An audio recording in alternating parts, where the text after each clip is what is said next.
I am more than breast cancer. I am more than gastric cancer. I am more than Hodgkin's lymphoma stage 3. I am more than Lynch syndrome. I am more than metastatic male breast cancer. I'm more than PMDD. I am more than diabetes. I am more than lupus. I am more than FAP. Welcome to More Than a Diagnosis. I'm Den. And I'm Jess. This podcast is about so much more than cancer, chronic illness, or the labels we've been given. It's about reclaiming our lives, finding community, and thriving in ways we never thought possible. Whether you're a patient, a caregiver, or just someone curious about what it means to live beyond a diagnosis, we're so glad you're here. Jess, did you know that 1 in 10 people live with a rare disease? Really? That's a lot. Yeah. Absolutely. And you wouldn't really know based on how little these conditions are talked about. No, you wouldn't at all. And today I text you because today, February 28th, is actually Rare Disease Day. And so we're going to shine a light on what it really means to live with a rare disease, because awareness isn't just about facts and statistics. It's about real people. And you, my friend, live with a rare disease. One that I might add I'd never heard about before we reconnected. And so I get to turn the mic on you today and interview you and ask you questions about FAP and what it is like to live with a rare disease. But I think before we jump into that, we should talk about Rare Disease Day and what it is and where it comes from, why it's so important, and how it's being acknowledged today. Obviously, when folks are listening to this, y'all, it is not going to be Rare Disease Day when you're listening to this, or maybe it might be because of some interesting information that we found out today. But why don't you tell us a little bit about Rare Disease Day and why it's important? So today is Rare Disease Day, and unfortunately, the FDA did cancel the plans that they had down in Washington for this special day. And to be completely honest, it's heartbreaking. It's frustrating. I feel sad, disappointed, angry because of all of these statistics, you know? Yeah. And Rare Disease Day brings awareness to over 10,000 rare diseases. Wow. 10,000? That's a lot. And only one day for 10,000 different diseases. That's wild. They're all grouped together. Yeah. Wow. You know, so this day is pretty important. And sadly, the explanation as to why it was canceled was very vague. Of course. And they did say that they plan to, postpone this event, but didn't shed light on when they plan to. And they did it. I mean, like, you sent me the screenshot of it. They didn't even really say why it was canceled either, which honestly, in 2025, with the current administration, that totally tracks, because things are just disappearing left and right with no real reason on why that's happening. And it's just sad because I know before we started recording, you were sharing some facts and statistics with me about rare diseases and who they actually affect. Yeah. So it's 1 in 10 people. But 50% of that are children. That's so sad. Which makes it even more heartbreaking. Yeah. You know, children are depending on adults. Yep. On the adults in government.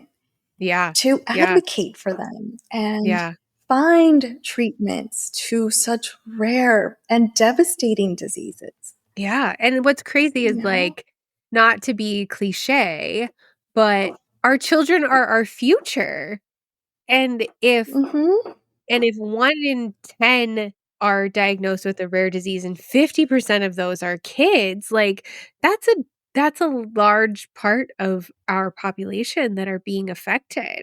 And not only that, but like being a parent of a child with a rare medical condition, like the Mm-hmm. amount of support that needs to be there is just wild.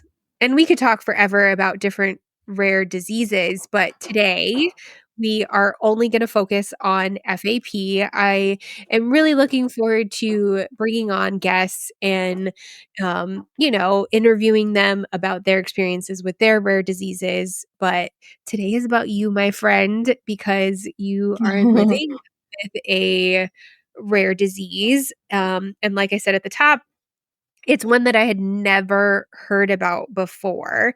And so I feel like a great place for us to start would be if you could just explain to us what FAP is. Of Because I'm sure course. it stands for So some big words that I can't even pronounce. you already know. It sure does. Hence why I abbreviate and just use the FAP. It's way Yeah. too much. It's a mouthful. Yeah. So it stands for Familial Adenomatous Polyposis. And Okay. FAP is a rare genetic disorder, and Okay. it causes hundreds to even thousands of polyps to form in the colon or in the rectum. Wow. And what's pretty scary about FAP is that if these polyps are left untreated, Mhm. it is 100% guaranteed it will turn into colon cancer.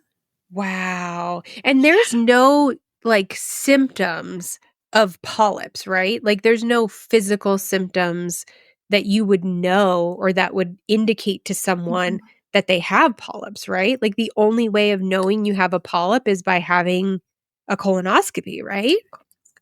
Mm-hmm. Wow.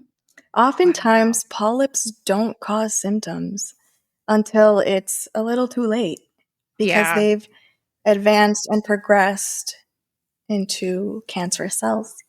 Wow. Yeah. And I And mean, like, it's what's normal for people to have polyps, right? But not hundreds and thousands of them, right? absolutely not, when there's a few polyps, they're able to remove them during a colonoscopy. Okay. But when we're talking hundreds to 1,000, Yeah. we don't have, they don't have the time. And can you imagine the damage that they would cause trying to remove all of those polyps? Oh my gosh, no. So, But yeah. okay, but colonoscopies don't happen until you're 40, and you literally just turned 40 not that long ago. So, how did you go from not knowing that you had FAP to finding out that you had a bajillion polyps in your colon and getting diagnosed with FAP? Because there's got to be, I mean, there's obviously got to be something more to it, especially if polyps weren't causing any symptoms. Yeah. So, the first symptom, I'm calling it a symptom because really I didn't feel many things, Mhm. was this heaviness in my lower abdominal area. And Mm. when I say heaviness, it just felt like it was weighing down part of my abdomen, more the right side. Wow. But I couldn't feel anything upon, palpating my abdomen. Sure. I mentioned it to the doctor, and she said, that's strange, but let's keep an eye on it. I'd like to Okay. see you in a month. I So said, she didn't do, sure. like, I any felt comfortable with imaging, no and that. I'm assuming that when she I'll use your nurse word, wait, what? What Yes, palpating. when you when Palpating. she Yeah, so palpated, when she felt your that area that you had heaviness, um, I'm assuming yes, she didn't feel anything either then. absolutely not. But Wow. she said, let's just keep an eye on it. That does seem strange. I'd like to see you in a month. Okay. Before that month came by, Uh-huh. I could already feel a mass in my abdomen. And not Wow. only could I feel a mass, but it was already starting to hurt. No. Yeah. And so I went to see her. She felt my abdomen and she said, "Oh, we need some imaging ASAP." Yeah. Yeah. And yeah, So and that's then, how it all started. so what did they find when you had that imaging then? The imaging showed a mass, but it Okay. didn't tell us what kind of a mass exactly we were looking Okay. at. You know, they Okay. couldn't tell what type of cells were formed were Yeah. forming that mass. Got it. And So so it was like after, a tumor then in your body. yes, They just didn't know what it was.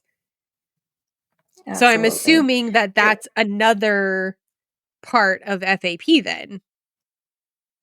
yes. So the interesting thing about FAP is what causes it is a gene mutation, specifically a mutation in the APC gene. Okay. And that's what makes the body form these very rare tumors, Okay. which are very aggressive. They're not cancerous because they don't contain cancer cells Uh-huh. and they do not metastasize, Okay. but they do go through tissue such as muscle, ligament, bone. Oh my goodness. They go through it all. So they're super aggressive tumors even though they're not cancerous. And I'm assuming if Yes. they are like pushing their way through muscle and bone, then do they form like like they're reaching out like an octopus or like fingers or is it one solid mass? Well, parts of it do look like fingers as it Okay. extends and pushes through, but it Uh-huh. does form an actual mass. Okay.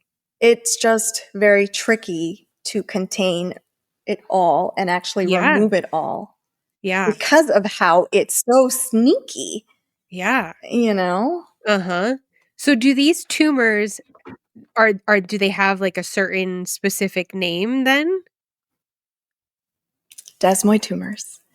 Okay. That's what they're called. And Okay.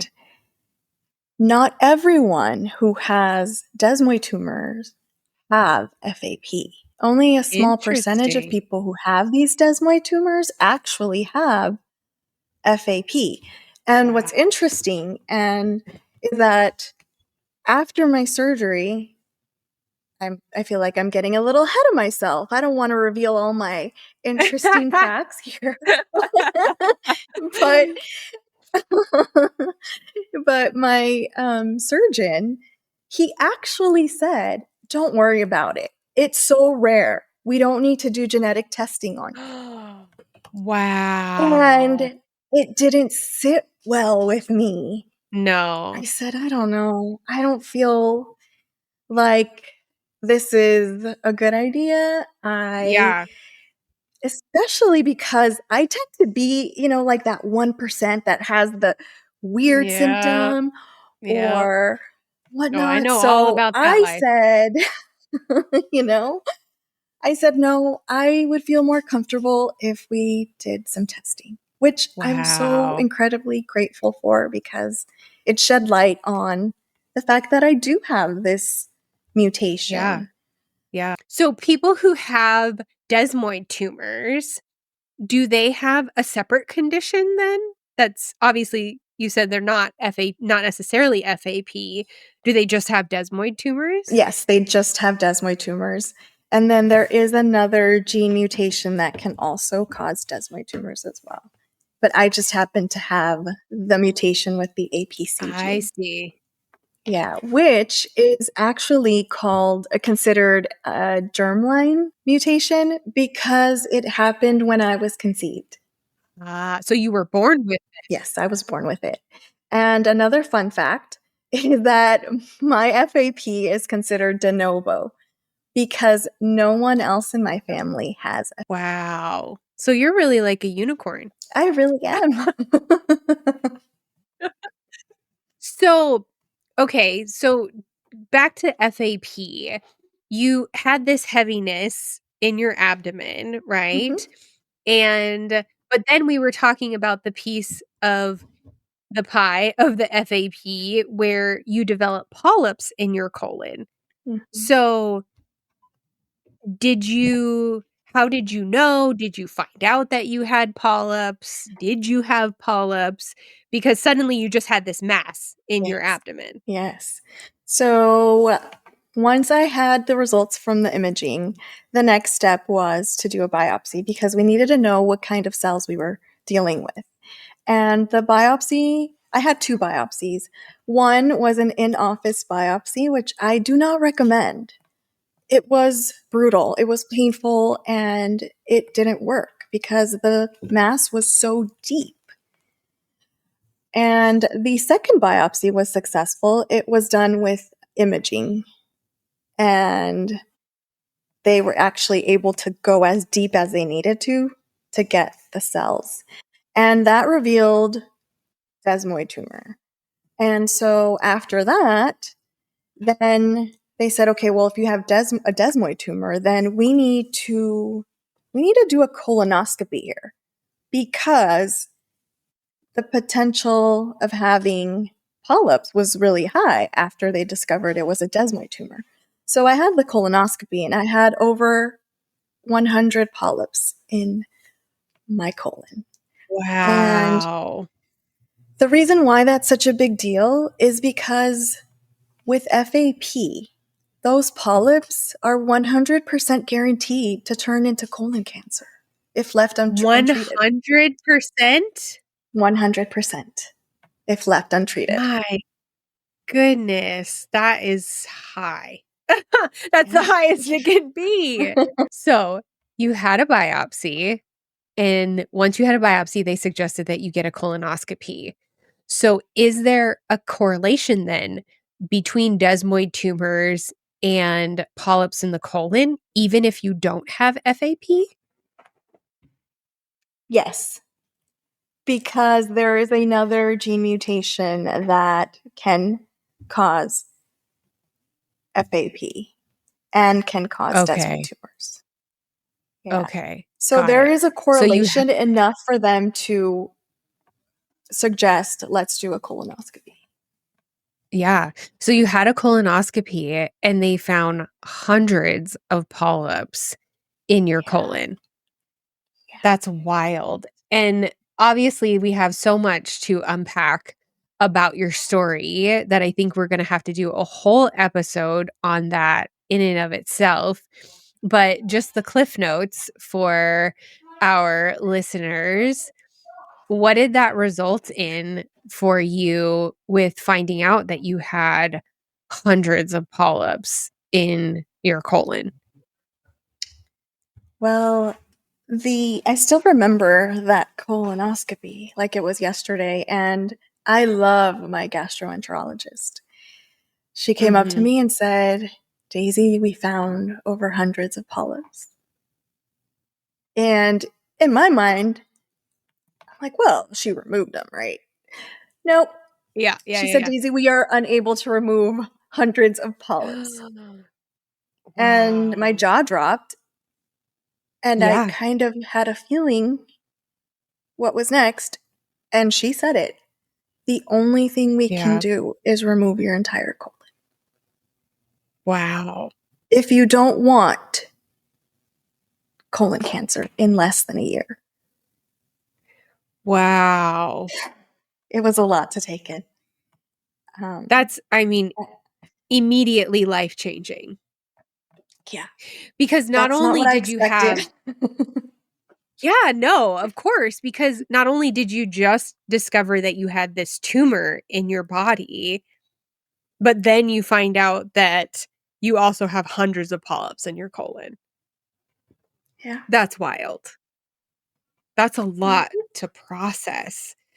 Like, where do you even begin to process something like that? Because when I think about my diagnosis of triple negative breast cancer, like there are while it is like a rare breast cancer, right? There are still Mhm. thousands of people that are being diagnosed with this. So I can run to social media and look up triple negative breast cancer and find people talking about it. I can't even Yeah. begin to imagine like where do you even start if you have such a rare genetic condition and also getting this kind of news, like, how do you even begin to process something like that? Lots of deep breaths. Yeah. I went home and I just started doing what most people do, Googling.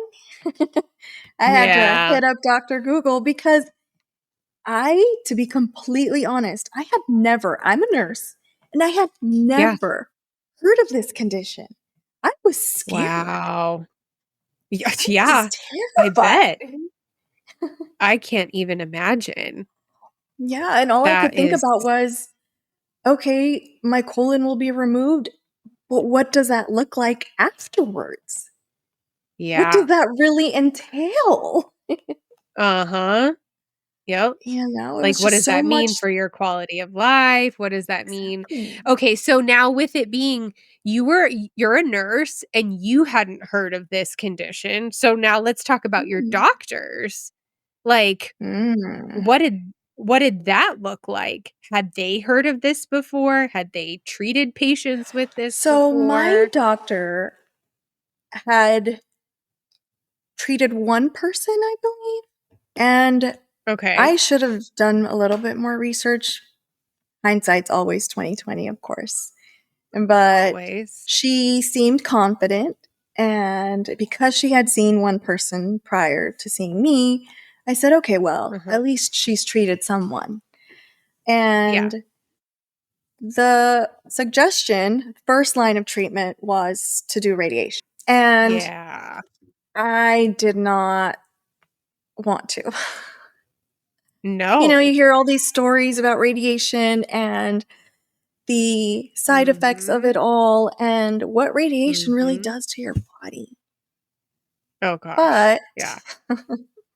I decided, well, that's less invasive than actually cutting me open. Sure. And, Sure. the way that they pitched it to me is I had a really good chance of responding to Yeah. radiation. So I decided to Yeah. go for it.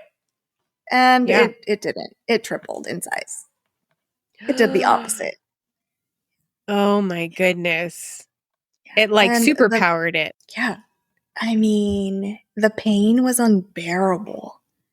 I could Ugh, barely move and walk, let alone that's do house chores wild. and things like that.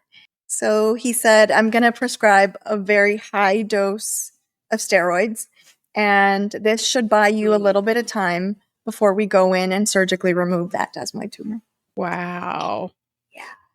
That's And wild. I had the resection. Unfortunately, they didn't get clean margins, which we now know is very likely to happen with desmoid tumors. It's very difficult to get clean margins. Really?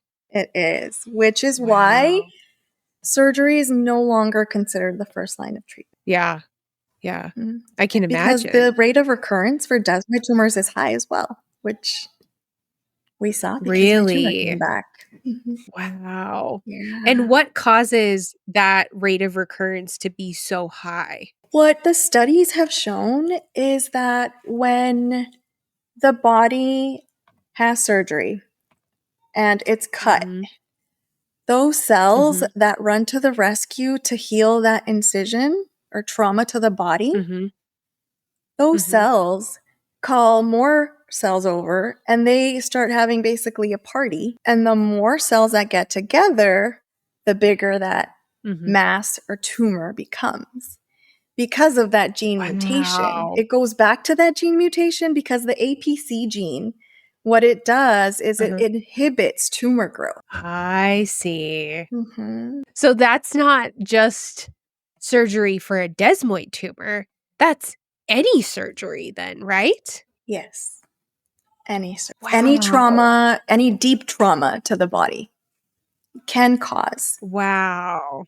a desmoid tumor to form in that area. So you had surgeries prior to your diagnosis, correct? I had the most recent surgery was a C-section, and that was in 2017. And we're now Mhm. talking 2019. So about a year and a half after I had my child. Interesting. And they have done studies, and they do see a correlation between C-sections and desmoid tumors. Wow. So do they think, like, is there a chance then that your C-section is part of what caused this desmoid tumor to form then? Yes. And because I already had the genetic predisposition, it was basically the perfect storm. Wow. So you were, just to back up really quick, so you were born with this genetic mutation, but had you not had this tumor form, like, how would you have known that you had this condition? I wouldn't.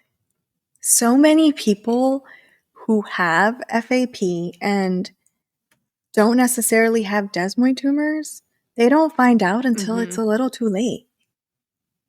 Because with colon cancer, Yeah. it's not symptomatic until it's already progressed. Yeah. So Until it's no, I don't want to say too late, but it is until it's too late, until you've already been diagnosed with cancer. Wow. Wow.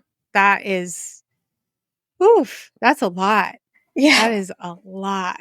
it is. It is. So your doctors were slightly familiar, but I can only imagine living with any kind of rare disease that there's not a whole lot out there as far as studies or research or experience. So, like, what does that look like with FAP? Well, in my case, after I had the first resection, I did develop so many complications that my doctor said, I'm going to refer you to a medical center that has a specialized team of sarcoma specialists that are very familiar with desmoid tumors, because basically, in a nutshell, she said, I'm way in over my head. And I don't feel comfortable, she said, performing another surgery. This was after you had already gone through radiation,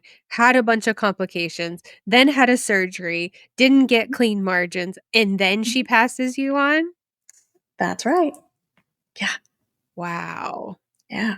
So in hindsight, because, hindsight's always 2020, if you could go back to and talk to yourself when you found that mass, is there anything that you would have done differently?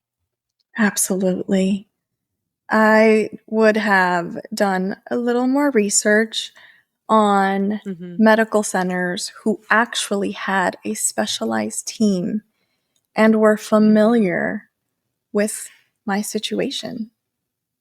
And thankfully, I was able to go to a medical center that was very knowledgeable when it comes to desmoid tumors. And I was able to have another tumor resection, and this time it was with a different type of mesh, because one of the complications was that my body rejected the mesh. And so I got a brand new mesh, what's called a stratus, made out of piggies. And fortunately, my body accepted the piggy. Yeah. So did you have complications then? Because obviously they tried to remove the tumor, and then you had to have your colon removed. So that's like surgery on surgery. Yes. And from what you were talking about, like, those kinds of surgeries can develop more tumors. And that's exactly what happened to me. About a year after my total colectomy, I developed another desmoid tumor in pretty much the same area. Really? That's wild. So do you feel like after switching from that doctor to the specialist, what was that specialist you were seeing? You said it's a sarcoma specialist? Yeah. Because sarcoma is the closest thing to a desmoid tumor. I see. So it I needs see. to be a sarcoma specialist. So do you feel like after switching and having a different medical team, did you feel like they were a little bit more educated on your condition and making decisions that felt a little better than going through all the things that you had gone through leading up to getting to that point? Absolutely. I was so relieved that they were knowledgeable. I felt seen. I didn't Yeah. feel like I was a guinea pig and we were just trialing different treatment options on, Yeah. they really saw me and Uh-huh. were so knowledgeable and gave me the facts that I needed, all the information I needed to make an informed decision, which makes all the difference. For sure. And it just seems like there's so many things. Like you're not just dealing with FAP and desmoid tumors. It seems as though there are so many, I don't know, I guess you would call it fallout of what you're dealing with, living with a rare disease, because you're not just living with the disease, you're living with all these other things that come along because of it, right? I mean, like, Yeah. I mean, this disease has absolutely changed how I advocate for myself when it comes to my healthcare. Absolutely. It's forced me to advocate for myself. As a nurse, I advocate for my patients. What's interesting is that I find it easier to advocate for my patients than advocating for myself. And that's not the case anymore. I was basically forced to learn how to advocate for myself. Yeah. Isn't it crazy that that's something that is more of a challenge for us to learn? Like, you as a nurse, you're amazing at advocating for your patients. Me as a parent, I've learned how to advocate for my children, and it just feels like it comes so naturally. But when we're in these situations where we're faced with these health issues, that it's actually a skill that we have to learn to use on ourselves. Yeah, it's pretty wild. So, what do you wish that people knew about rare diseases in general? I would love for people to know that we are an underserved population. And what's really tricky about rare diseases is that sometimes it's an invisible disease. If you were to look at me, you would never know that at that time I was walking around with a desmoid tumor and a bunch of polyps in my colon. And so I That's not feel something that shows on the outside of your body. it's not. And oftentimes it's why we hear people say invisible illness, because it's invisible to the naked eye. And that leads to being misunderstood, not seen. And that's very lonely and so isolating, because not only am I dealing with something that's so rare, but now I'm getting treated a certain way because they really don't see it. Yeah. I mean, you're living without a colon, but if I were to look at you, I wouldn't know that you're living without a colon. And so that brings its own challenges. So like we were saying, it's like you have this rare genetic condition that you live with, and yet that's not the only thing that you're living with. Absolutely not. That's just the tip of the iceberg. Yeah. Right? I mean, like, you went through radiation that caused some long-term side effects, right? I got thrown into radiation-induced menopause. At what, 30 something? 35. Wow. I didn't see that one coming either. I wasn't warned about that either. Nope. That's wild. So you have no colon and you are in medical menopause, right? Medically induced menopause or whatever. And then I'm sure that you live with a certain level of pain. Absolutely. The tumor's still there. And all of those things, are things that people can't see. They cannot. And a lot of times people just look at my face and I could very easily be grimacing and it gets mistaken for, oh, she's not Yeah. a happy person. You got the RBF. Exactly. And okay, at times I may have an RBF, but that is not the case. Yeah. Well, I think that just goes back to like, we never know what someone is going through. No. We can't assume that we know what someone is experiencing just by looking at them. And I think that is kind of a part of like what advocacy looks like, right? It's something as simple as having grace for folks when we don't know their whole story, right? Yeah. Are there other things that you feel that someone like me who is not living with a rare medical condition can do to support someone like you? I feel that just being there for someone, just saying, hey, I see you. Hey, you're not alone. Those very small words mean the entire world because it's so rare.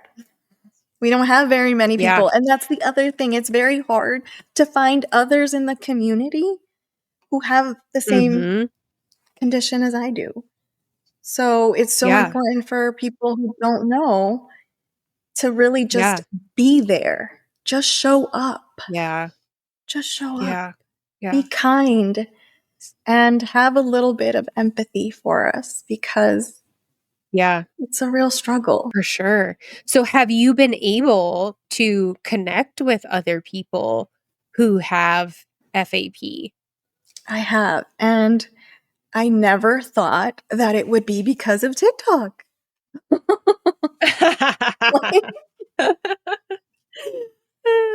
Never in my wildest dreams would I have envisioned me connecting with others who have my condition through TikTok. Yeah. Because what is the statistic for FAP? It's 1 in how many? It's 1 in 8 to 10,000 people worldwide. That's crazy. And that translates to 25 to 30,000 individuals in the US, which translates to about 0.02% of the US population. There's not very many of you. For sure. There isn't, which is why getting to know people who have this condition means so much. It really does. Yeah. I never thought I'd actually be able to find someone. And I've found many people, and they're not all in the US. They're spread out. Yeah. Weren't you just, I was going to say, weren't you just telling me that you were able to connect with somebody who lives in what, like Ireland or something like that? Ireland, Dublin, Ireland. Yeah. Someone just reached out a couple days ago. Yeah. That's awesome. I mean, and the power of that is incredible because we know, being a part of the diagnosis community in general, that other places in the world are treating diseases differently and trying different things. And so that's how we really learn about what options are out there for folks who are living with especially rare diseases. Yeah. And another fun statistic that I'll throw out there is only 5% of rare diseases actually have an FDA approved treatment. Wow. That's not even close to being enough. No, not even a little bit. That's not okay. There needs to be more.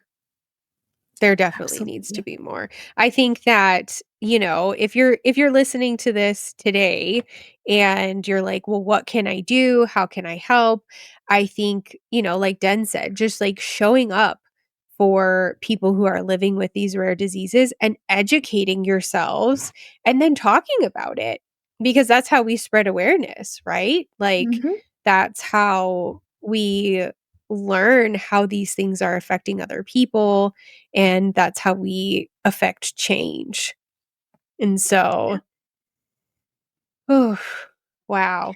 I feel like there's definitely a part 2 coming to this episode, because there's so much to unpack about your diagnosis specifically, and all the things that you've been through and all the fallout of your diagnosis. But I think that we're just beginning this conversation about rare diseases, because like we said, only 1 in 10 people lives with a rare disease, but so many go unheard and unseen and unsupported.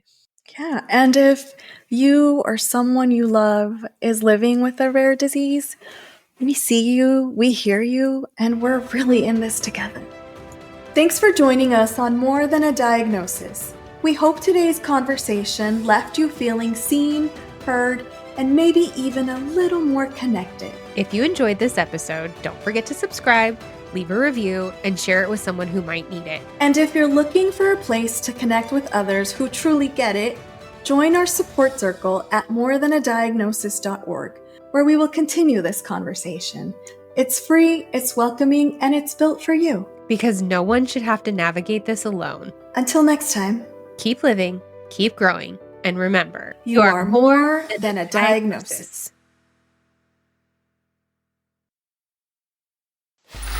Free audio post-production by alphonic.com.